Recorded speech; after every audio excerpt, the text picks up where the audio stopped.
പരബ്രഹ്മസ്വരൂപനായ ഭഗവാൻ ശ്രീനാരായണ ഗുരുദേവ പാദകമലങ്ങളിൽ ശതകോടി പ്രണാമം.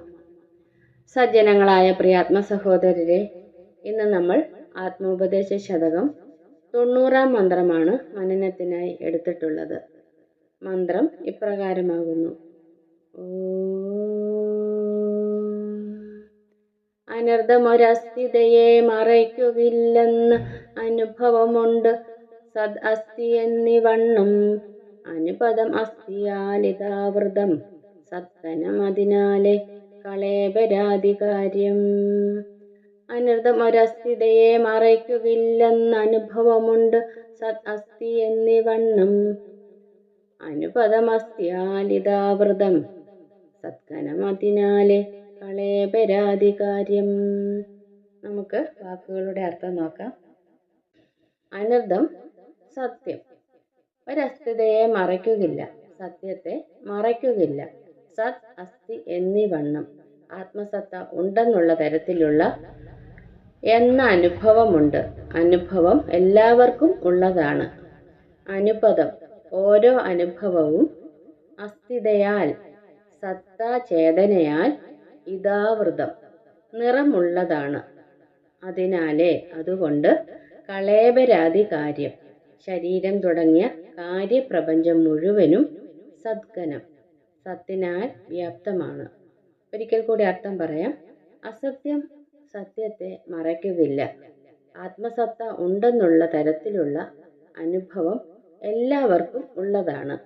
ഓരോ അനുഭവവും സത്താചേതനയാൽ നിറവുള്ളതാണ്. അതുകൊണ്ട് ശരീരം തുടങ്ങിയ കാര്യപ്രപഞ്ചം മുഴുവനും സത്തിനാൽ വ്യാപ്തമാണ്. നമുക്ക് ഈ വരികളുടെ ആന്തരികമായ അർത്ഥതലത്തിലേക്ക് കടക്കാം. ഒരു നുണ പറഞ്ഞാൽ ആ കള്ളം പൊളിയാതിരിക്കണമെങ്കിൽ നിരന്തരം നുണകൾ പറഞ്ഞുകൊണ്ടേയിരിക്കണം. എന്നാലും സത്യം എന്നെങ്കിലും തല നീട്ടി പുറത്തു വരാതിരിക്കില്ല. സത്യം എത്ര മറച്ചു വച്ചാലും മറഞ്ഞേയിരിക്കുന്നുള്ളൂ, ഇല്ലാതായി തീരുന്നില്ല. നമ്മുടെ സാമൂഹികതയും മതവും വിദ്യാഭ്യാസവും മാമൂലുകളും എല്ലാം വ്യാജമാണ്. ഈ വ്യാജ ജീവിതത്തിൻ്റെ പരിരംഭണത്തിൽപ്പെട്ടിരിക്കുന്ന സാധാരണ മനുഷ്യന് എപ്പോഴെങ്കിലും സത്യത്തിൻ്റെ ഒരു നേർത്ത അനുഭവം ഉണ്ടാകാതിരിക്കുകയില്ല. അതോടെ ആ വ്യക്തി സത്യത്തെ പൂർണ്ണമായി അറിയാൻ വേണ്ടിയുള്ള ശ്രമം ആരംഭിക്കും. ഇരുളടഞ്ഞ ഗർത്തങ്ങളിലൂടെ നടന്നു നീങ്ങുന്ന ജനാവലിയെ നോക്കി യേശുക്രിസ്തു പറഞ്ഞു: നിങ്ങൾ ലോകത്തിൻ്റെ വെളിച്ചമാണ്. മലമുകളിൽ പണിത ഒരു നഗരത്തെ ഒന്നുകൊണ്ടും മറച്ചുവെക്കാൻ കഴിയുകയില്ല. നാം എത്ര നിഷേധിച്ചാലും നമ്മളിൽ മറഞ്ഞിരിക്കുന്ന സത്താചേതനയെ എങ്ങനെയാണ് ഇല്ലാതാക്കാൻ കഴിയുക? ഞാനില്ല, ഞാനില്ല എന്നൊരാൾ വിളിച്ചു പറഞ്ഞാൽ അയാൾ ഇല്ലാതാകുമോ? ഞാൻ അജ്ഞാനിയാണ്, ഞാൻ അജ്ഞാനിയാണ് എന്ന് പറഞ്ഞാൽ അയാൾ അജ്ഞാനിയാകുമോ? ജ്ഞാനം കൊണ്ടല്ലേ അയാൾ അത് പറയുന്നത്. ജ്ഞാനമില്ലാഞ്ഞാൽ എങ്ങനെയാണ് അയാൾ അജ്ഞാനിയാണെന്ന് അറിയുക? അതുകൊണ്ട് സത്തയെ ഒരിക്കലും അസത്യം കൊണ്ട് മറയ്ക്കുവാൻ കഴിയുകയില്ല. സത്യം ശാശ്വതമാണ്, അനർത്ഥം അശാശ്വതവുമാണ്. നമ്മുടെ ഓരോ അനുഭവത്തിലും നിറഞ്ഞിരിക്കുന്ന ഉണ്മ തന്നെയാണ് എല്ലാ പ്രാപഞ്ചിക വസ്തുക്കളിലും നിറഞ്ഞിരിക്കുന്നത്.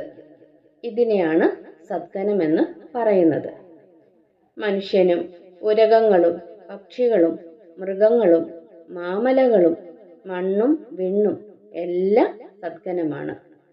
സദ്ഗനമായി അറിയുമ്പോഴാണ് അനേകതകൾ തിരോഭവിക്കുന്നത്.